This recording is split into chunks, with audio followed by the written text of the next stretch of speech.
కూడా డిక్టేటర్షిప్ ని సపోర్ట్ చేయలేదు. చాలా మంది అంటుంటారు ఆయన జర్మనీకి వెళ్ళడం, ఇటలీకి వెళ్ళడం, హిట్లర్ సపోర్ట్ అడగడం. అలా అడిగినప్పటికీ ఆయన ఏనాటికి ఆ డిక్టేటర్షిప్ ని సపోర్ట్ చేయలేదు. చాలా మంది చరిత్రకారులు కొందరు రాస్తూ ఉంటారు అలా జరిగింది, ఇలా జరుగుతుందని. కానీ ఏనాటికి ఆయన సపోర్ట్ చేయలేదు, ఏనాటికి ఆయన దానికి మద్దతు పలకలేదు. ఏముందంటే మన శత్రువు మనకు మిత్రుడు కాబట్టి ఆ పద్ధతిలో ఆయన వాళ్ళ సహాయం అడిగారు, కానీ ఆయన ఏనాటికి దానికి మద్దతు పలకలేదు.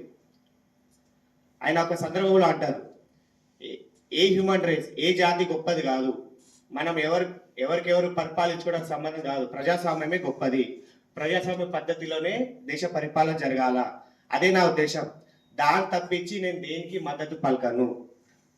అందుకే సుభాష్ చంద్రబోస్